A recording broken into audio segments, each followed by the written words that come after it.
Hi everyone, thanks for watching Access Hockey MI. As always, we appreciate you watching our videos and supporting us and talking hockey with us. If you have not been watching the 2020 qualifying rounds / playoffs / amazing hockey that's been going on, why? First of all, have you even call yourself a hockey been fan? watching that? But we've really been enjoying watching hockey again, and even though the Red Wings aren't in it, it's been great to watch some fantastic teams face off against each other and seeing some unexpected turnouts as far as like the Pittsburgh Penguins not making it, which is kind of surprising to me. The Winnipeg Jets not making it, which was one of our predictions to make it, but Carolina's still in it, so we're still hanging on to that. You're still hanging on to that. I haven't decided who I want yet next. Well, okay. So today we're going to be talking about a prospect that we haven't covered yet that we got in 2018, 191st overall. Numbers are hard. His name is Otto Kivenmaki, and he is a Finn, and he's 5'9", and he's 151 plus pounds at his last weigh-in. There aren't many updated stats on him since he is... We'll talk about it in a little bit. Stay tuned. He's just not. But we're going to talk about him today and kind of where we see him as just like a prospect update. So, keep watching. Here we go. Yeah. So, the 2019-20 season, before its premature cutoff, he played 53 games and had 21 points in that time with the Liiga. So, he's been playing with the U20s with Finland right now. So, he's been making some pretty good progress with that. And 21 points, he's a smaller center.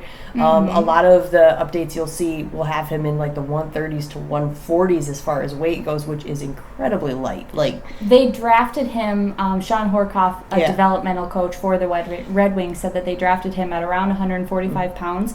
So that is very small. Yeah. I mean, they are kids usually when they're drafted. So, I mean, especially in the draft class, they usually are pretty close to kids. He's 20 years old right now, and he is looking at the 150-ish range. Yeah, and that's after his last weigh-in after developmental camp. So with that being said, it kind of makes you wonder, okay, with such a small player, how is he really going to fit? And honestly, I was a little surprised when they drafted him because I was like, holy cow, that he's a very small person. But we have said it before where the developmental process is to grow, is to put on weight. That's one of the big things you do notice as these prospects get better. And with him being that he's 20 in the 150s-ish, it already shows that he's put on that weight and has been working towards that. Yeah. His manner of play, I think, is what is more exciting to watch, and I think that's why they got him, because he views himself, and he said this himself, as a top-line guy. He likes the passing plays. He likes to set up the plays and kind of be in the mix. He does not picture himself as a fourth-line grinder, so he doesn't want to be the guy to be gritty and get it done. He wants to be the one setting up the scorers, which is really exciting because he is a center, and that's a big position to fill. And so he's got that kind of maybe not aggressive attitude, but he is more of a forethought passing kind of guy. We need people that can crisply pass, honestly. Like watching these playoffs, that puts it in perspective. Yeah, he puts a lot of weight in the brains of his game because he does know he's on the smaller side. Literally, whenever you get an interview with him or whenever you watch one that's on YouTube, the first question is, well, you're a smaller guy, I'm so sure how do you hearing that. So how do you use that? I mean, in a sport like this, it's the one thing that is noticed immediately, like, oh, he's small. And that just means that he has to work that much harder on getting that weight behind him, but also in the mental game, how to overwork the bigger guys, getting the leg strength up so he can get ahead of them, getting his body mass a little more just so he can protect the puck. And that's learning to work past fatigue. And I spoke about Sean Horkoff before. He's one of the developmental coaches for the Red Wings, so he'll be at the developmental camps and the training camps and helping them evaluate them. And he did mention he's more of a project kind of guy, and that was the 2019 development camp. So he's seen as more of a project kind of guy, which is normal, I think, for some of the later round picks, as we've said before, which 191st overall, that's a later round pick. 7th round, yeah. But they got him because of his skill and because of his brain for the game and his hockey sense. Because from hockey, you can't take away the smarts of it. You see it, like, even players like Tyler Johnson, he's a smaller athlete, but he is a very capable and smart player, so kind of similar. He also has a lot of big guys around him. He does, yes.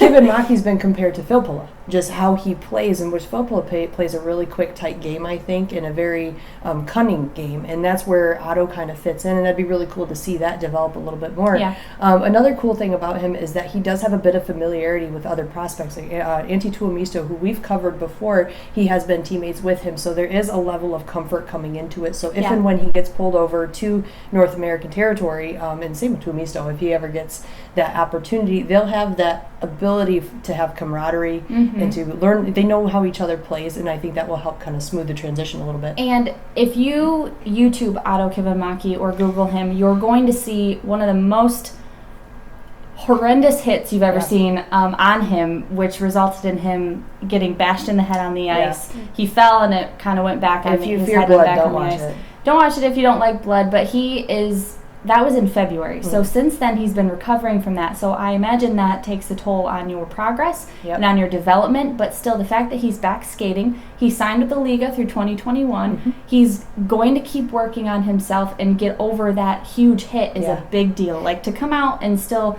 be able to get back to it after something like that, I can't. That's just incredible.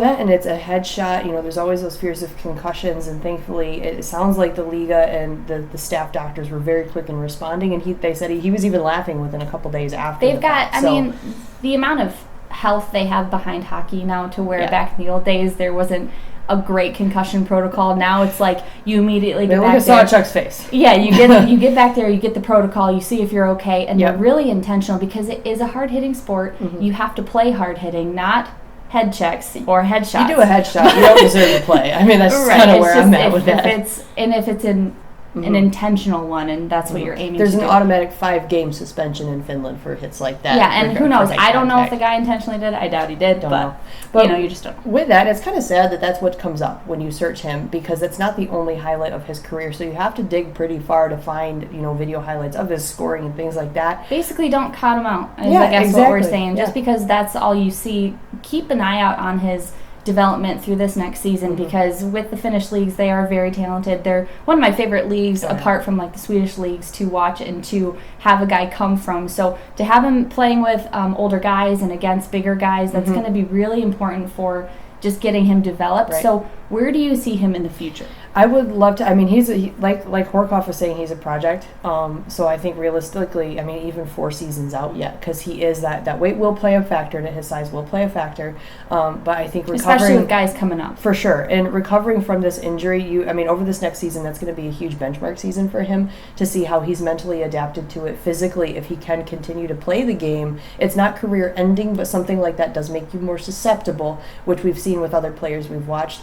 I would love to see him on the NHL, but it will be a couple seasons, 3 to 4 at least, until we get a glimpse of him here in North America. I would agree with that, just because of, like I said, the guys who are coming up, and I think if he did, depending on, of course, how the guys that are in the running currently for the Griffins / going up to the Red Wings, and there's a lot of them. And you just don't know this developmental period that we're in with the Red Wings. It really can go one of 2 ways. They can pull these guys up that have been waiting in the wing and see how they do, or they could just torch the whole thing and start over. But I do think he's still is that what we're doing? But I do think that he will benefit from a few more seasons overseas, and I do think that will be good for his game. So that is our opinion on Otto Kivenmaki and kind of a prospect update. Let us know. Seems like a fun kid to watch. Yeah, let us know what you think of him. I think he's got a great attitude. Also in those interviews, you just can tell he's one of those guys that just has a head for the game, and when you have someone who's driven like that, it's going to be hard to keep him down. So I think that's important. So let us know what you think about him in the comments section below, and also what you think about the current 2020 playoffs and everything going on with that. Who you're still excited for, who you're excited whose out. jersey you secretly own. Now it's time for confessions. So we'll see kind of what you guys are thinking in the comments about the playoffs. That'd be great. We love to talk to other people about it. So let us know what you think, and anything else you want to say in the comments is great too. So thanks so much again for watching, and we will see you next time.